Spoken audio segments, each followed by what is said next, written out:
देखिए, मेरे पास बहुत सारे सवाल आते हैं कि सर मुझे पत्नी को छोड़ना है, मेरी पत्नी ने मेरे पे मुकदमे कर दिए हैं, हमारे जो मान-सम्मान है, इज़्ज़त सब खराब कर दी, हम जी नहीं पा रहे हैं, मेरे माता-पिता बहुत परेशान हैं, मैं बहुत परेशान हूँ, जीवन खत्म करना चाहता हूँ, सुसाइड करना चाहता हूँ।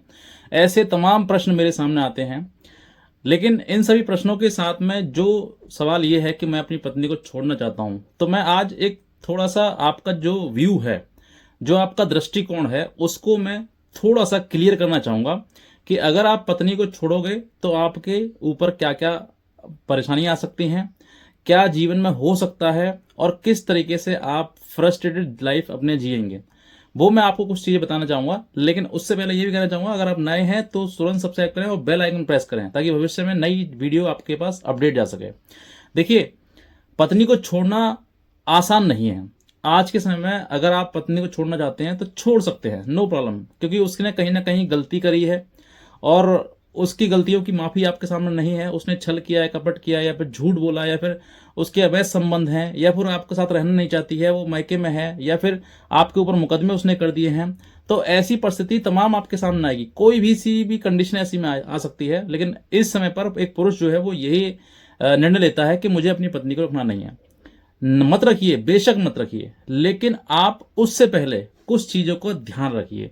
सबसे पहली बात कि अगर आपने अपनी पत्नी को छोड़ दिया, त्याग दिया या फिर उसको तलाक दे दिया, तो तलाक देने के बाद आप सोचें कि वो किसी प्रकार से किसी परेशानी में आएगी या किसी प्रकार से गलत चीज़ें सोचेगी। वो सोचेगी कि मैंने गलत किया, मुझे दंड मिला। नहीं, वो ये नहीं सोचेगी। वो तुम्हारे हटते ही किसी अन्य पुरुष की तलाश में रहेगी। ये बात आप जान लीजिए, समझ लीजिए कि अगर आपने अपनी पत्नी को छोड़ा तो वो दूसरे पुरुष की तलाश में रहेगी, चाहे आप उस चीज़ की आपको जानकारी हो या फिर ना हो। अगर आपने पूर्णतः कानूनी रूप से आपने उसको तलाक दे दिया, म्यूचुअल डाइवोर्स कर दिया, तो सबसे पहले म्यूचुअल डाइवोर्स की यही कंडीशन रहेगी कि मुझे एलिमनी दो, पैसा दो। और आपने वो उसकी मनमानी रकम दे भी दी तो आपने उसको मनमानी रकम देकर और ज़्यादा उसको एक सराहना दी है, उसको सपोर्ट किया है कि देखो पैसे से फाइनेंशियल सपोर्ट आपके लिए पास में है, आप फ्रीडम आपके पास में है, अब आप जीवन जी सकते हैं और आप अपना जीवन में किसी भी व्यक्ति को चुन सकते हैं दोबारा। जैसे फॉर एग्जांपल अभी मैं आपको बताता हूँ वो जो लेटेस्ट एक अपडेट है, जो इंद्रेश महाराज जी की पत्नी है शिप्रा, उन्होंने उनकी जो सेकंड मैरिज है महाराज जी के साथ में, सेकंड मैरिज है। पहली मैरिज जो थी वो किस तरीके से हुई, क्या हुआ, किस तरीके से म्यूचुअल डाइवोर्स उनका हुआ, ये तो किसी को पता नहीं है, लेकिन काफ़ी खबरों में ये आ रहा है कि उनकी ये सेकंड मैरिज है। तो मैं इसी चीज़ से आप उदाहरण से एग्जाम्पल लगा सकते हैं कि कोई भी महिला जिसको आप पैसा देकर छोड़ रहे हैं, उससे म्यूचुअल डाइवोर्स ले रहे हैं और उसके बाद उसको फ्रीडम दे रहे हैं, उसकी मनमानी रकम दे रहे हैं, इतनी रकम दे रहे हैं कि वो पूरे जीवन भर ऐशो आराम कर सकती है, मजे से अपनी जीवन जी सकती है।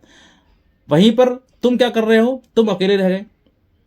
तुम दोबारा शादी करने की बहुत प्रयास करोगे, होगी होगी नहीं होगी क्या पता, कुछ भी नहीं पता होगी या नहीं होगी, और होगी भी तो आप इतने कंगाल हो चुके होगे कि आप समझ नहीं पाओगे कि भाई मैं अब कमाने के लिए जो मैंने रकम दी थी वो तो मैंने उसको दे दी, अब क्या दोबारा से कहाँ से इकट्ठी करूं, या फिर दोबारा आपका सेकंड पार्टनर भी अगर ऐसा निकल आया तो सोच कर देखिए आप फिर कहाँ जाओगे, क्या करोगे।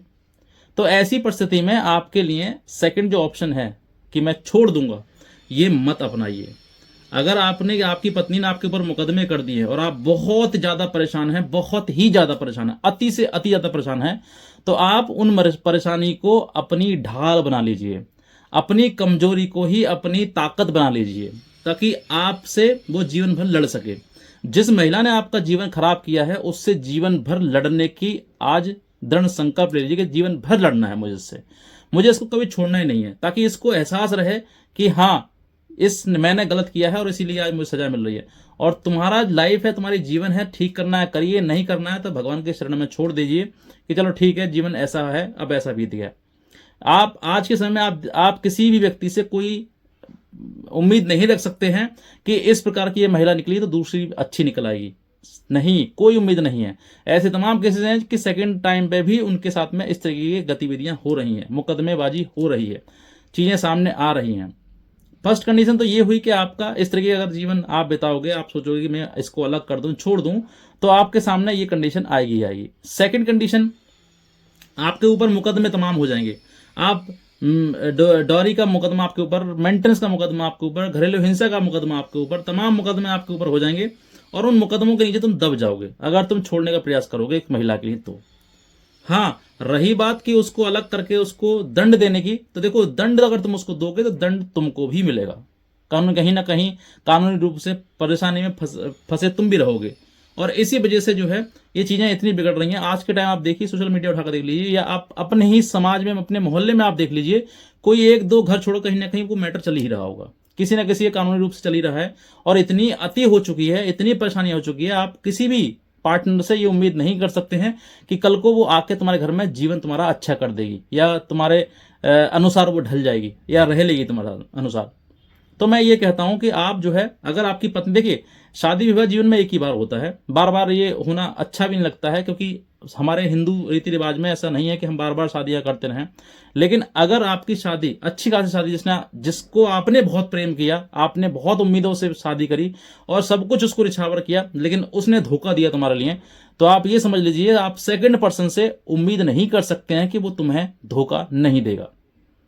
आज के टाइम में छल कपट धोखा ये इतना बढ़ गया है कि इंसान को ये समझता है कि बस पीछे हटे और मैं अपने कारनामे करने शुरू करूं।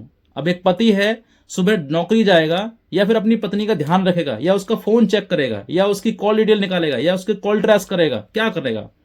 वो अपना जीवन नहीं जी पाएगा अच्छे से।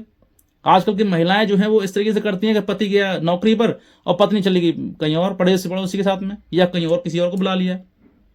तो ऐसी महिलाएं जो साथ में इस तरह की चीजें कर रही हैं, आप ये समझ कर देख लीजिए कि अगर आप ये उम्मीद करो कि मैं इस पर महिला को छोड़ दूं और मैं अपना जीवन अच्छे से गुजार लूंगा, देखो ये आपके ऊपर डिपेंड करता है, परिस्थिति कंडीशन आपके सामने है किस तरीके से आप गुजारेंगे।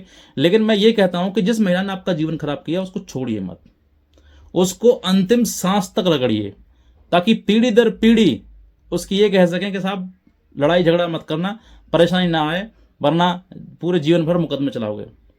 मुकदमा चलाइए, मुकदमे डरने, इस मुकदमे से आपको कोई डर नहीं है। मैं कहता हूं, देखो मैं ये अनुभव भी बता रहा हूं आपके लिए, अब तक मैंने बहुत सारे मुकदमे देख चुका हूं, लेकिन आप ये समझिए कि झूठ कुछ नहीं बिगाड़ पाएगा तुम्हारा। सिर्फ और सिर्फ तुम्हें ये जो तुम सोचते हो ना, ये सुबह जाकर कोर्ट जाना है, डेट लेकर आनी है, डेट बचानी है, तो ये आपकी परेशानी नहीं है, ये आपके लिए अपॉर्चुनिटी है। अब वो कैसे है? कुछ लोग अपनी परेशानी को इतना बढ़ा कर देते हैं कि बस पूरे दिन बैठ जाते हैं सर पकड़ के, अरे मुझे क्या होगा, मेरा क्या होगा। अरे कुछ नहीं होगा। झूठ आज तक कभी किसी का कुछ नहीं बिगाड़ पाया है। सिर्फ और सिर्फ सत्य ही, अगर आपने सच में कोई घटना घटित की है तभी आपको डरने की आवश्यकता है। अगर आपके ऊपर झूठे मुकदमे दर्ज कराए हैं, डरने की कोई आवश्यकता नहीं है, सिर्फ लड़ने की जरूरत है। मैं बार बार आपसे ये कहता हूं कि लड़ना आपको पड़ेगा, बुराई से भी लड़ना पड़ेगा और अच्छाई से भी लड़ना पड़ेगा। अगर आप सही है तो आप लड़िए। भगवान श्री राम बुराई से नहीं लड़े थे क्या? भगवान श्री राम ने भी रावण से लड़ाई लड़ी थी। अगर वो कहते भाई मैं तो सही हूं, मेरी पत्नी को वो ले गया, गलती उसकी है, वो खुद लौटा के जाएगा, लेकिन नहीं हुआ ना। भगवान श्री राम खुद श्रीलंका गए, वहां से लड़ाई लड़ी, पता ना कितने लोगों को मारा, कितने लड़ाई लड़ी, तब जाकर सीता को छुड़ाया उन्होंने। तो ये जबरदस्ती की लड़ाई है। लड़ाई, इस लड़ाई का कोई औचित्य नहीं है, कोई रिजल्ट नहीं आता है। ये बिना बात की लड़ाई है, जिस लड़ाई का कोई मतलब नहीं है। तो इसीलिए मैं कहता हूं कि अगर आप पत्नी को छोड़ना चाहते हैं तो छोड़ने की बात मत करिए, उससे लड़ने की बात करिए। अगर उसने मुकदमा कर दिए हैं तो लड़िए, पूरी जिंदगी लगा दीजिए लड़ाई लड़ने में। बहुत सारे वीर योद्धा आए जो लड़के अपना जीवन समाप्त करके चले गए। लेकिन अगर आप सोचोगे कि मैं समझौता कर लूं, तो देखो कायरों की दूसरी यही पहचान है कि समझौता करना। अगर तुम डर गए तो तुम कायर हो, और इसीलिए तुम समझौता करने की बात कर रहे हो। समझौता मत करिए, लड़िए, अंतिम सांस तक लड़िए, जब तक दम है तब तक लड़िए। ऐसे पुरुष को, ऐसी महिला को जिसने आपके ऊपर झूठे मुकदमा करा के आपका जीवन बर्बाद कर दिया, आपके परिवार का, आपके माता पिता का, सबका जीवन नरक कर दिया है, ऐसी महिला को छोड़ने का नहीं। छोड़ोगे तो वो किसी और के पास जाएगी, कुछ दिनों बाद दूसरा पुरुष ढूंढ लेगी। वो औरत के लिए फटाफट पुरुष मिल जाते हैं, चाहे उसको रखें ना रखें, लेकिन जल्दी मिल जाएगा। तो इसलिए ऐसी औरत को छोड़ना नहीं है जिस औरत ने तुम्हारा जीवन बर्बाद कर दिया या जीवन तुम्हारा खराब कर दिया। बस यही कहना चाहूंगा। और आज के लिए अगर आप वीडियो अगर अच्छा लगा है तो तुरंत सब्सक्राइब करिएगा और शेयर जरूर करिएगा इस चीज़ के लिए, ताकि और भी लोग समझ सकेंगे वाकई सीरियसली घटनाएं जो हो रही हैं उनके बारे में सोचना जरूरी है और ऐसी महिला को दंडित करवाना आवश्यक है।